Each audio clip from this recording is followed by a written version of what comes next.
Now guys, I know you were so disappointed that I didn't get the Lexus LC500. It was cool, but it didn't really do anything for me. It didn't have that wow factor. And then I remembered what Nixon said to me. You gotta remember, this is like the baby LFA.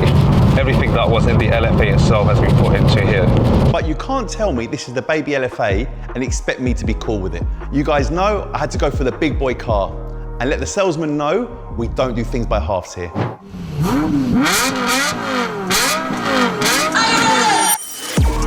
He made it happen, wow. Look at that, Jesus Christ. And I understand why people do love Lexus. I'd have one.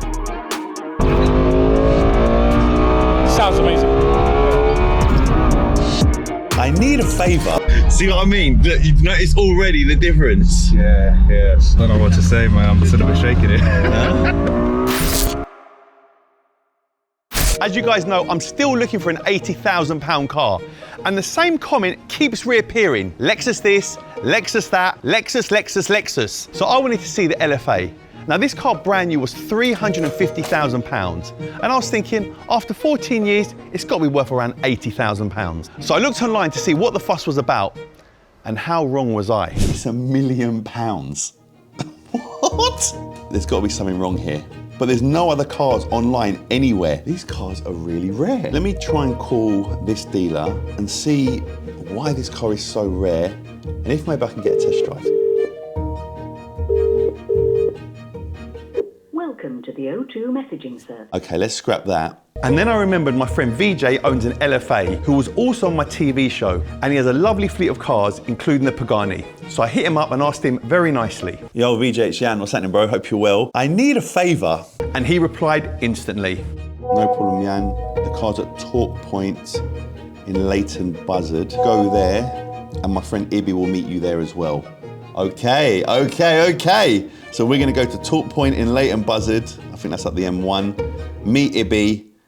And then I'm gonna drive this car. So I'm here at Torque Point in Leighton Buzzard where VJ keeps his LFA. It's like a unicorn, this car. We're gonna go inside, I'm gonna see the car for the first time, and then I'm gonna head to Milton Keynes to see Nixon at Lexus. Let's go.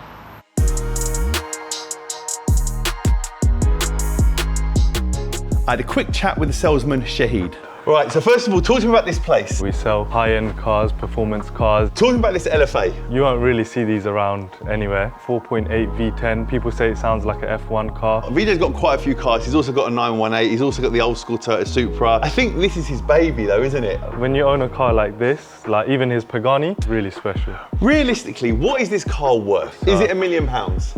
I'd say north of £1 million at the Really? Yeah, I'd say north of £1 million. It's just the rarity of it, really. There were 500 made in total. I'm not sure how many's in the UK, but yeah, for sale, I think maybe one other one. Yeah. Well, listen, I'm gonna head off. Yeah. Thank you. No problem. I appreciate you, bro. No problem. All right, let's start this car up. Oh, it's smooth, isn't it? Just feels different. The LC500 was nice. I think there was just something missing. So it made sense to go into the ultimate Lexus, the LFA, to see the difference between the two. This is the ultimate. The cockpit's insane, the big center. I think we need to take this out and drive it. So I jumped in the car with my co-pilot Ibby. He's a close friend of VJ and he's very knowledgeable about the LFA. Wow, this seatbelt is it's got an airbag in the seatbelt. Really? Yeah. I think it feels really nice. It's really comfortable. It is really comfortable, but the buckle is like, there we go. Yeah, it's quite. No cup holders. No cup holders. No cup holders, so I'll have to. Million pound car, no cup holders, guys. No cup holders. Or just put it in the door pocket. Yeah. Don't even get in the door pocket. The door pocket don't even open. There you go. Wedge it in there. Okay. Wedge. Yes, it's going to any gear. Neutral first. Yeah, neutral first. That is so old school Lamborghini style, isn't it? Yeah. So right now it's an auto. It drives trash in auto. So it drives what? Trash in auto? Yeah, trash in. Well, hold on. Let me introduce everyone here. Yeah, so this is Ibby. Ibby is the car guru and looks after the boys' cars as well. Yeah. Yes. So I'm the only person that's allowed to drive them apart from VJ. Oh, really? I mean, to be fair, VJ, he don't let no one drive his cars. That's it. I'm the only person, and I've driven his Pagani, his 918, his LFA. So we go back a long time. It's not the quickest car in the world because it's only got like 553 or 52 horsepower, but it's light. So the trick with it is if you're upshifting, you just let go of the accelerator and you get a smoother shift. Sounds amazing. That's how you change the gear. Yeah. So when this car came out in 2010, it was £350,000. That means it's increased by around 50k each year. That's a 285% increase, which for Lexus, that is unheard of. I don't know what changed, but apparently Lexus were trying to keep the exclusivity of owning an LFA. But at the time, the 350,000, did these sell very quickly, or were people not sure about them? No, pretty much they were sold out. So, but you had to sign a contract. They had this like weird lease deal thing. So you weren't allowed to sell it within the first 3 years. Lexus, you know, because with all the flippers and everything that happens with the Porsche market, Lexus did not want that. So when they bought this car out, they were like, you cannot sell it for 3 years, period.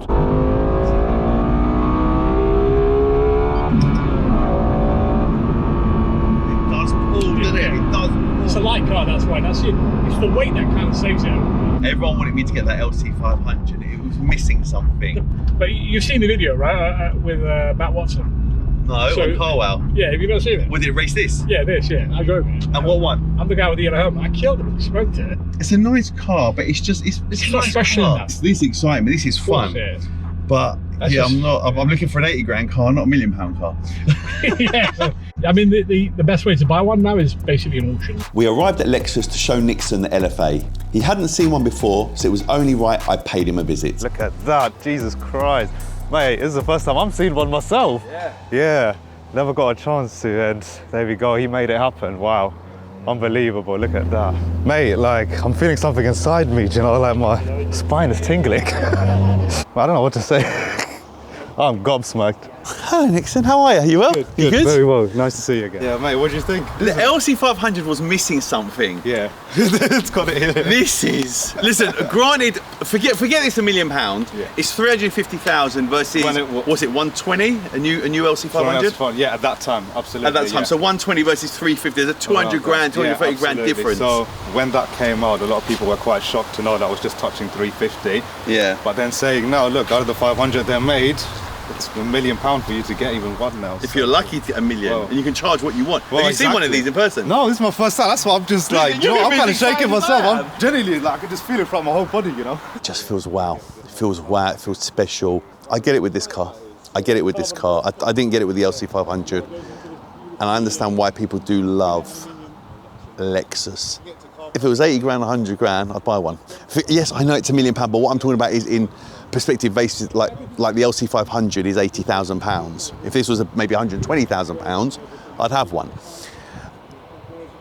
I can't see £1 million in it, I'm not gonna lie, but yeah, it's nice. So the boys told me a few cool things about the car that I never knew about. Yeah, so it's a front mid V10, but it's as light as a V6 basically. You remember when Lamborghini was building the forged carbons? Yeah. Lexus or Toyota thought it was ugly, so they hid it in this section. So the rear frame is made from forged carbon. Early in 2012 days, you wouldn't expect like those virtual cockpit designs, wouldn't you? They had to create a digital one because the rev counter obviously revs all the way to 9,000, and because it's so quick, an analog conventional one couldn't keep up with it for it to keep up with the actual RPM, so you know exactly what number you're on. An actual analog one would have not kept up with it. Right, I've driven that and I've driven this. Let's talk about the two cars, the similarities, the differences. So looking at the cars, they both look fairly similar. The difference obviously mainly here is you've got more luxury in here, and this is just purely for Lexus to prove we can design a sports car, guys. We are not just about luxury and comfort. We can design a car that's performance, it's got the grips, it's got the handling, it's got everything there that you need. Yes, it might not be the fastest car compared to a lot of other supercars, but it gives you everything that you want to feel like you're in an F1 car in a racing track. What engine was that? It's a 5 litre. So that's a 5 litre, but that's a 4.8, isn't it? 4.8 in there, yeah. And you got 553 brake horsepower on that one. Yep. And whereas this one is just under 500. So not too far off with numbers. There's a lot of elements that have been carried over from the LFA to the LC. Even if you look at the front design of the headlights, the ethos, like, you know, the pointiness, curviness. They've carried a lot of the stuff over, basically. Every single panel has a function, there's a purpose for it. It's not just, it wasn't designed just for looks. Everything is there for function. Honestly, it's a work of art. I started to understand why the LFA was such a fan favourite. You would think that with only 500 made at the time, the profit would be insane. And I know there's 500 made. 500 made, which was a total loss to them, every single one that they've sold. Really? Yeah, it's all total loss, because obviously all of them that they've designed were ready out there for sale. Someone decided then, right, let's take the aluminum, whatever you want to call it, and let's start again with carbon. So they've obviously lost all of that time and money that they've spent into it, redesigned it to give customers the best experience as possible. This is what Lexus is about. They wanted to give a car that proves that Lexus can build a racing car, and they wanted to design it so well, even if they think that it needs changing, they don't care. They will take the money lost, it doesn't matter, and then they'll redesign it again, just to give that individual the perfect racing car. And to be fair, they did. And just when I thought the LFA was a rare car, I found out a little more about the even more rare Nürburgring edition LFA. The 500 LFAs that they've made, 50 out of them were specially made for the Nürburgring. Yep. Where they've made little touches as to giving it a big rear end spoiler, it's probably the size of a table, the front splitter as well, having a big spoiler, all the way around more aerodynamic. So there's 50 special ones made just to give you a better feeling of, yes, you're actually racing, gives you that Formula One experience in there in the Nürburgring. So anyone who's got that, wow, that's even more rare. It's probably going to be more in value than a normal one. Really? Yeah, absolutely. So that's that. A lot of people don't understand it. A lot of people think it's overhyped. I didn't understand it, I'll be honest. When people talk about LFA, I'm like, really? And when I saw it, I'm like, it looks nice. No, it has that effect on people, because a lot of people, again, they don't see it on a daily basis, right? It's such a rare car. Apart from this one, I've only seen one other one on the road. So that just shows you that how rare it is on the road. And he works for Lexus, it's the only one he's Do you know ever what I mean? seen. That's what I mean. It's the only one he's Even ever this seen. on the road, I'll be honest, hands down, sorry. No, I think I've only seen maybe one or two on the Three or road. two still. Yeah. Spine tingling, I tell you. Yeah? It is. You dressed up for the car. I think I need to take it out myself, innit? I need a shot of me coming out of it. I couldn't leave without giving Nixon the LFA experience, so we jumped in the car and went for a little spin. So guys, before we get back to the video, you guys know I like to keep my car clean, but taking this to a car wash or any car to the car wash is not the best option. So what better option than to do it right in front of my workplace or even your home? That is why I use Clean Me. Clean Me makes it easier to get your pride and joy cleaned. Their simple to use app allows me to browse different car cleaners in my area along with a variety of detailing services. So you know what? Let's give it a go. So right now I'm selecting the cleaning service on the app, so that is who I want to use, and just like that, they're here. And the best part, it doesn't break the bank. You can get a valet for as little as £30. So if you're thinking about taking your car to a car wash, don't do that. Think Clean Me. There are hundreds of mobile car valeters and detailers on this app. Nationwide coverage. You can also compare pricing of local operators. There's also a unique discount code on the screen right now, and it's Yanni. So guys, there's a link in the description to download the app, but thank you to Clean Me for sponsoring this video.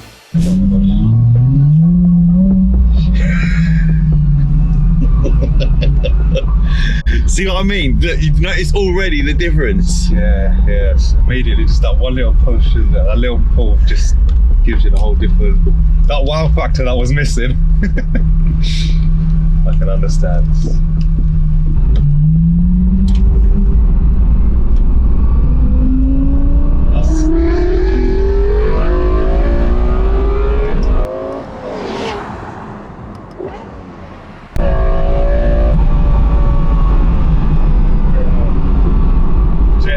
That is insane. Nixon's reaction to the LFA is actually priceless. I remember that feeling sitting in my dream cars once upon a time, and I'm glad I could make this happen for him. Yeah, my cheeks are high from smiling. Feels like an aircraft jet or something. It's now you do. Yeah, that's what I mean. Just.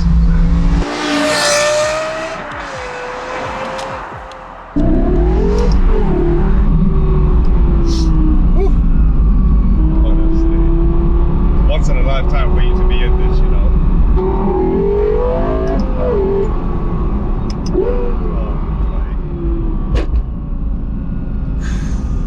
Feel it in my stomach. Wow, thank you, mate. I don't know what to say, man. I'm still a bit shaking here. I think after the drive, Nixon truly was in awe of this car. Do you know how to get out? Yeah, and I'm just seeing what the buttons all do. I'm like a kid. So, the LFA is there, the LC500 is there. I've driven them both now and experienced them both. I did like that. I said to you I liked that, and I thought it was a nice car. My issue was it was just nice. It didn't feel wow, it didn't feel really special. It was missing something. With this car here, unless you drive one, I don't think you actually understand how special this car is. I don't think the looks do it justice. I think it's incredible, but I don't think the looks do it justice. The feeling of sitting in there, driving the car, the power, the noise, the drama, you just smile. You just want to smile. You just felt good. So I think this is going to cross the Lexus off the list. I am still looking for a car. That is not the car for me. That is well out of my price bracket. If they do a car in between the two, who knows? But I think for now, we're going to say goodbye to Lexus, and I'm going to have to continue on my search, guys. But Nixon, thank you. No, I appreciate you though, brother. Thank you so much. Ivy, the knowledge, the man with the knowledge, who knows Thank you. everything. But guys, that's the end of this video. We'll be back with the next one. Hope you enjoyed this one though. LFA, wow. So the search continues, guys, and I've got 2 more cars to drive. I think I've actually found something better than my Range Rover and on par, yes, on par with my Lamborghini Urus. Oh, and it's electric.